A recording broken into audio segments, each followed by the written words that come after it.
সম্মানিত সুপ্রিয় দর্শক শ্রোতা দেশ ও প্রবাস থেকে যারা আমাদের সাথে সংযুক্ত আছেন, ভিডিও দেখতেছেন অথবা শুনতেছেন, সবাইকে জানাই আন্তরিক প্রীতি ও শুভেচ্ছা। বন্ধুরা, আমি একটি আপুর সাথে কথা বলছিলাম, প্রতিবেদন করবে, অডিও কলে সংযুক্ত হয়েছে। কেন উনি প্রতিবেদনে আইছে বিস্তারিত আলাপ থাকবে ভিডিও জুড়ে। আপনারা ভিডিওটা কন্টিনিউ করলে বুঝতে পারবেন। কথা না বাড়িয়ে পরিচয় করাইতেছি ওনার সাথে আপনাদের। আসসালামু আলাইকুম। ওয়ালাইকুম আসসালাম। ভালো আছেন? জি ভালো, আপনি ভালো? এই তো আলহামদুলিল্লাহ, আমি ভালো আছি। আপু ভালো আছেন, ভালো থাকবেন, ভালো থাকাই কামনা করছি। তবে একটু শুনতে চাচ্ছিলাম, প্রতিবেদনে আসার কারণ কি? প্রতিবেদন এসেছি কারণ অনেক কষ্টে পড়ে দুঃখে পড়ে প্রতিবেদন এসেছি। জীবনের ফার্স্ট প্রতিবেদন এসেছি কারণ পাশে ফ্যামিলিতে আপন বলতে ওরকম মানুষ নাই যে সহযোগিতা করবে, কারণ কেউ দেখাশোনা করবে, কারণ আমি একা। আর আমার ফ্যামিলিতে আমার নানি আছে, ছোট একটা বোন আছে, আমরা তিনজন। বাবা মা আছে ঠিক, কিন্তু বাবা মা থাকলে কি হবে, মাকে ডিভোর্স দিয়ে ফেলছে বাবা, মাও এক জায়গায় বিয়ে হয়েছে, বাবা আর একটা বিয়ে করে চলে গেছে। এখন দায়িত্ব নেওয়ার মতন অমন কোনো মানুষ আমাদের পাশে নেই। তা আমি প্রতিবেদন এসেছি যদি একটা ভালো মনের মানুষ পাই, যে আমার দুঃখে সুখে পাশে থাকবে, বিপদে আপদে আমাকে হেল্প করবে, যে মনের মতন আমাকে ভালোবাসতে পারবে আজীবনের মতন। 2 দিনের ভালোবাসা আমি চাই না, আমি চাই সারা জীবনের জন্য ভালোবাসতে। যে আমাকে ভালোবাসে আমিও তাকে ভালোবাসতে। কারণ প্রতিবেদনে মানুষ কিসের জন্য আসে? দুঃখে কষ্টে দুঃখে সুখে তো আসে, দুঃখে পড়ে আসে। এমন একজন মানুষ খুঁজতেছি যে আমার পাশে থাকবে আজীবনের জন্য।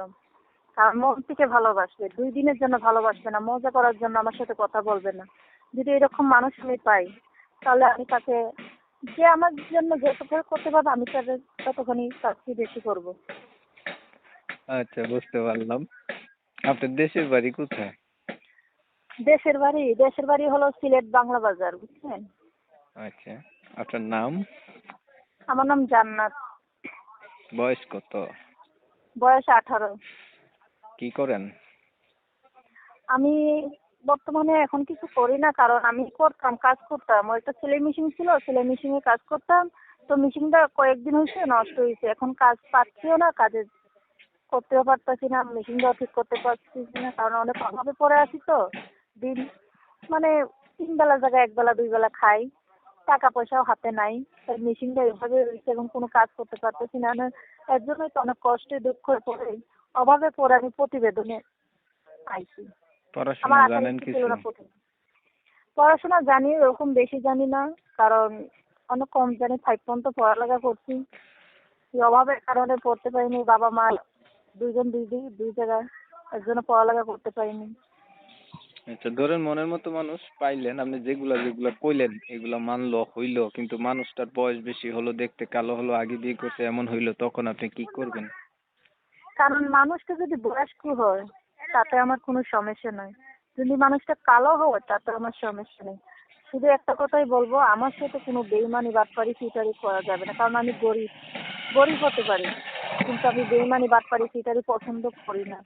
যদি এরকম মানুষ পাই, সে বয়স্ক হোক কি বিবাহিত হোক, সে যদি আর সমস্যা না হয় তাহলে আমারও সমস্যা হবে না। শুধু আমার মনের মতন হতে হবে, কারণ মনের মতন হলেই ভালোবাসা যায়, মনের মতন না হলে ভালোবাসা যায় না। ঠিক আছে, আর কিছু বলবেন? বলতে চাইছিলাম, কারণ আমি প্রতিবেদন এসেছি, যদি ওরকম মানুষ আমার পাশে কেউ দাঁড়াইতে পারবে, সমস্যা নেই।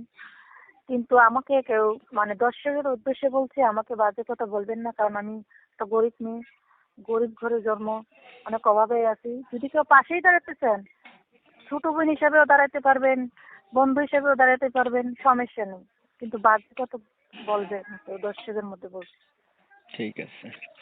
প্রিয় দর্শক শ্রোতা, শুনছিলেন উনি সুন্দর কইরা নিখুঁত ভাবে উনার ইচ্ছা জ্ঞানে উনার মনের মতো কইরা উনার দুঃখ কষ্টের কাহিনীগুলো আপনাদের মাঝে রিপ্রেজেন্ট করছে। এখন এইগুলা কথাবার্তা শুইনা যাদের কাছে ভালো লাগছে, ভালো পাইছেন বা উনার কথায় সাড়া দিতে চান, তারাই যোগাযোগ করতে পারেন। নাম্বার ভিডিওর স্ক্রিনে আমি দিয়ে রাখছি। আর যদি ভিডিওটা ভালো লেগে থাকে তাহলে লাইক দিবেন, একটা শেয়ার দিবেন, ইমো মেসেঞ্জারে ছড়াই দিবেন।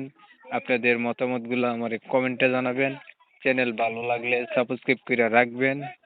অনেক সময় নিয়ে পাশে থাইকা ভিডিও দেখছেন।